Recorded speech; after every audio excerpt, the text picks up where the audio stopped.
no Rede Verdade. Vamos começar o programa de hoje com eleições da OAB. Nosso Cacau esteve lá acompanhando tudo e traz os detalhes ali das 3 candidaturas que estão disputando a presidência da OAB. O primeiro candidato que falou com a nossa equipe foi Ayrton Tagino.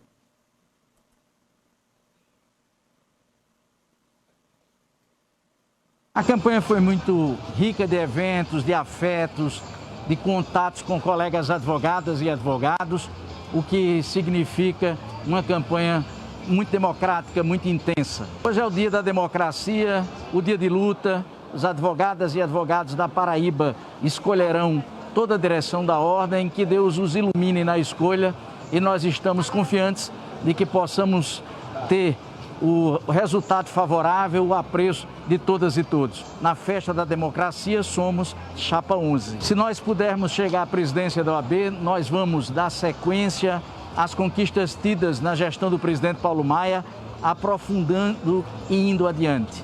Vamos lutar cada vez mais pela valorização da advocacia, respeito às suas prerrogativas e para que a OAB seja fortalecida e, por conseguinte, a própria advocacia. Ok, Ayrton Tagino, um dos candidatos, e agora Maria Cristina Kiel, também que está disputando, a primeira mulher em 90 anos da OAB, disputando a presidência da ordem aqui na Paraíba. Nossa campanha foi feita com muita garra, muita coragem.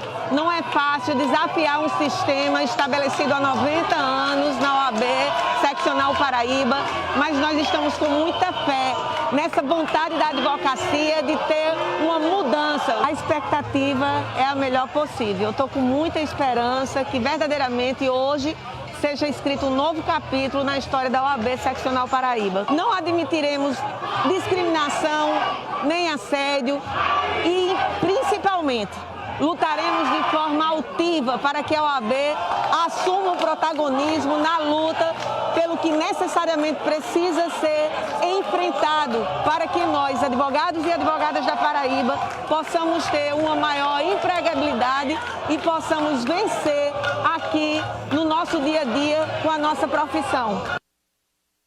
Tá, e para fechar, Raoni Vita também está disputando aí a preferência dos advogados e advogadas aqui da Paraíba.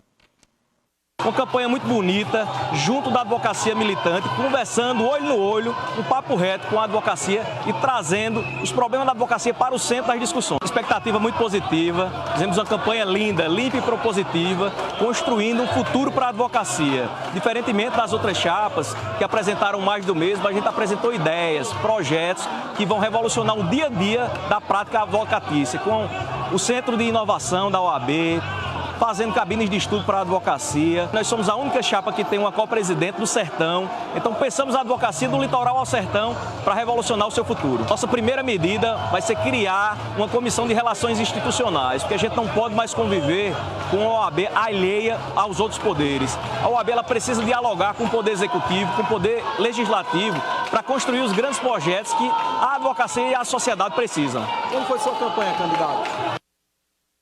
Tá, olha, impressionante o engajamento, né, dos advogados e advogadas numa eleição como essa. O dia de hoje lá no Cabo Branco, aqui em João Pessoa, movimentadíssimo. A gente tem as imagens aí. Olha, parece eleição para a presidência da República. Está no Esporte Clube Cabo Branco, mas tem vários outros pontos no estado como um todo, né, de votação. A previsão é de que o resultado saia ainda hoje, né, e a ordem conheça aí o novo presidente, a nova presidente aí da OAB, tá? Para fazer aqui o registro de que a ordem são mais de 10 mil, né? Mais de 10 mil advogados aptos a fazerem aí, a participarem dessa eleição, ok? Bom, vamos lá, olha só.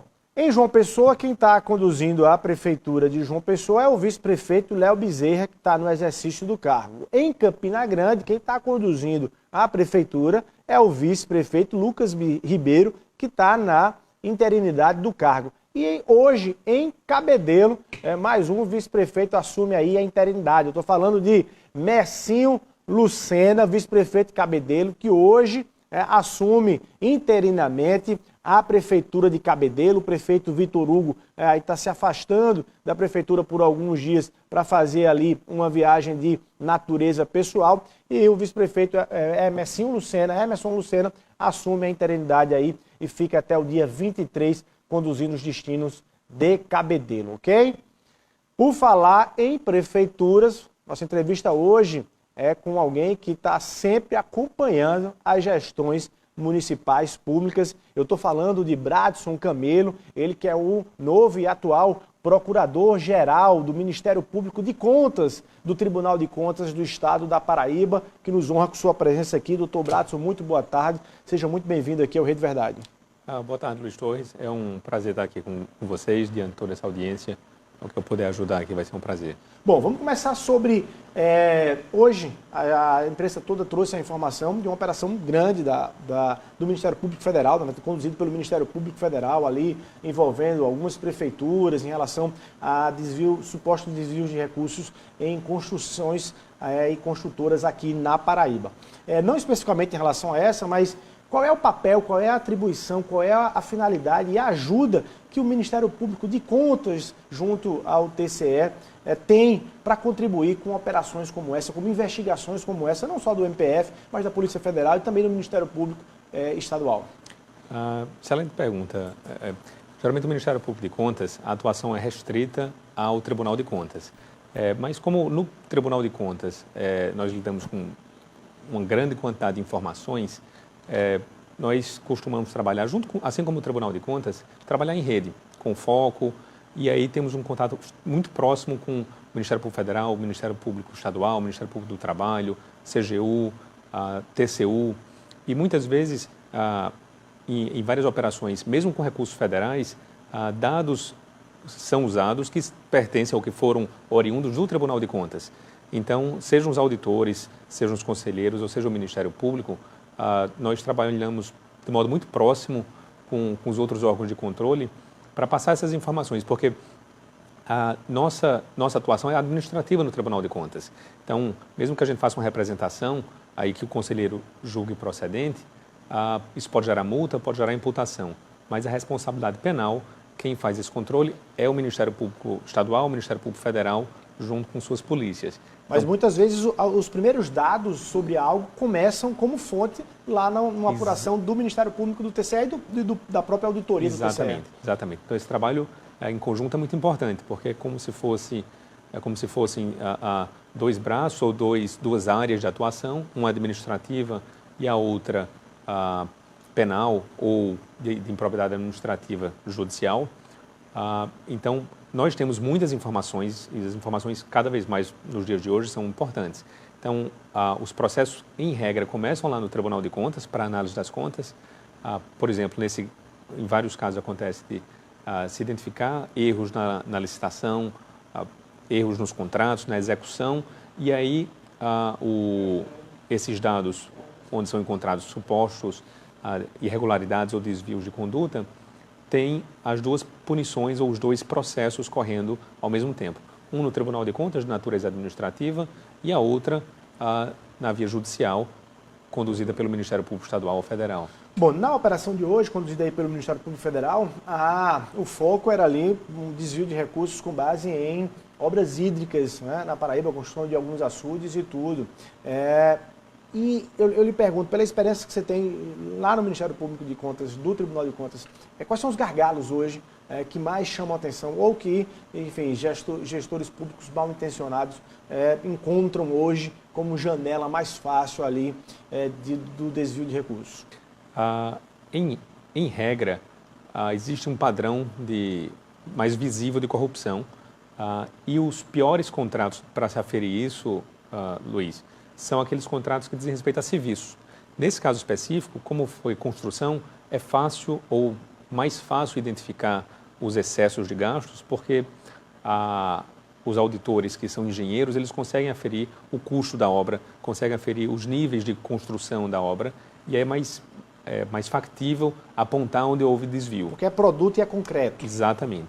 Quando se trata de um serviço, é muito mais complicado, mais difícil identificar o excesso, seja por conta do valor do serviço, que é mais subjetivo, mas também porque muitas vezes, vou pegar aqui um exemplo extremamente trivial, limpeza urbana.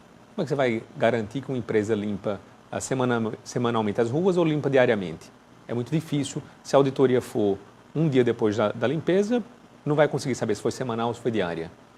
Então, esse tipo de contrato, ele tem um controle mais difícil. E aí, nesse aspecto, o que a gente precisa muito é da participação do cidadão.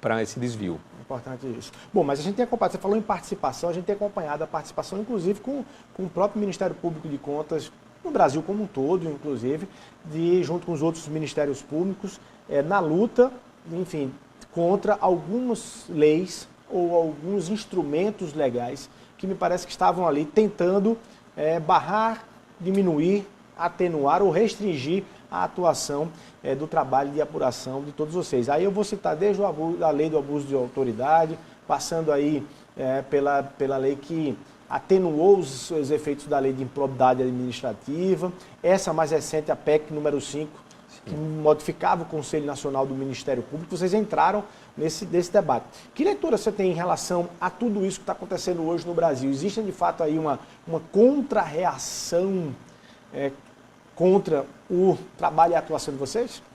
Eu acho que isso é visível, essa reação, por isso que essa PEC não... sociedade, porque deixa de ter um agente público imbuído em protegê-la. O receio vai ser, a atuação vai ser toda voltada para não sofrer um processo administrativo. Então, isso não é interessante para a sociedade. É interessante que continue havendo persecuções penais, que continue havendo busca do controle fiscal sem excesso. Então, a gente tem que tentar identificar onde há o excesso para corrigir. E não simplesmente criar uma regra geral que desestimule as pessoas, que desestimule o controle externo no sentido amplo de fazer sua parte. Bom, no caso da PEC 5, ela caiu lá em Brasília, não é isso?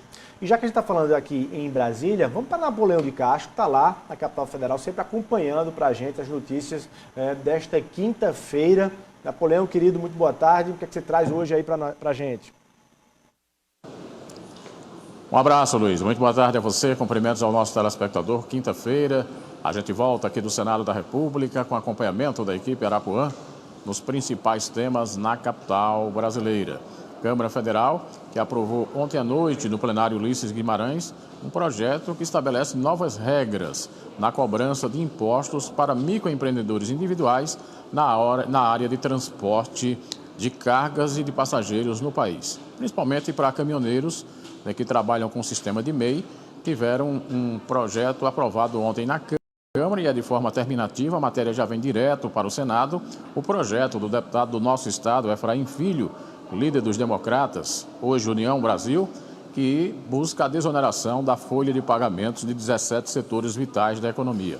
A desoneração é a retirada dos impostos da folha de pagamentos, que tem dois objetivos. Primeiro, manter os empregos já existentes na iniciativa privada e até, quem sabe, estimular a contratação de novos profissionais. Há pouco, na entrevista coletiva, o presidente do Senado, Rodrigo Pacheco, disse de que forma ele espera recepcionar essa matéria e falou até da importância do tema para ser apreciado pelo Senado da República. O presidente do Senado Federal, Rodrigo Pacheco, defendeu a proposta que prorroga até 31 de dezembro de 2023 a desoneração da folha de pagamento para 17 setores vitais da economia no país.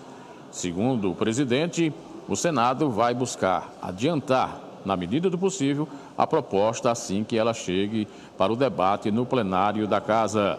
Rodrigo Pacheco também falou sobre a expectativa de aprovação dessa matéria que pode impulsionar a economia brasileira. A desoneração da folha significa a retirada de impostos da folha de pagamentos de pessoal das empresas, agora prorrogado até 31 de dezembro de 2023. Eu considero uma matéria importante. Sempre fui defensor dessa desoneração da folha de pagamento, especialmente para esses setores que têm alto índice de empregabilidade, no momento que o Brasil precisa gerar emprego, precisa garantir a manutenção de empregos. Eu considero uma medida inteligente dessa prorrogação. Me parece que a Câmara votou por 2 anos. dessa prorrogação, agora com a aprovação terminativa na Comissão de Constituição e Justiça da Câmara. Chegando ao Senado, nós vamos dar um andamento devido.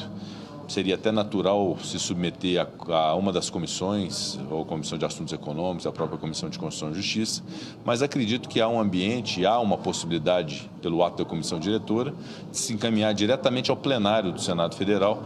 Imagino que esse possa ser um encaminhamento razoável, dada a relevância da matéria e a importância de vê-la aprovada o quanto antes. Aliás, nós estamos tentando imprimir essa tônica no Senado, apesar das dificuldades inerentes à pandemia, de ter a aprovação muito rapidamente das matérias que interessam ao Brasil, e uma delas é a desoneração da folha de pagamento. Senador Rodrigo Pacheco, presidente do Congresso Nacional, há pouco na sua entrevista coletiva. De Brasília, para o Rede Verdade na TV Arapuã, Napoleão de Castro.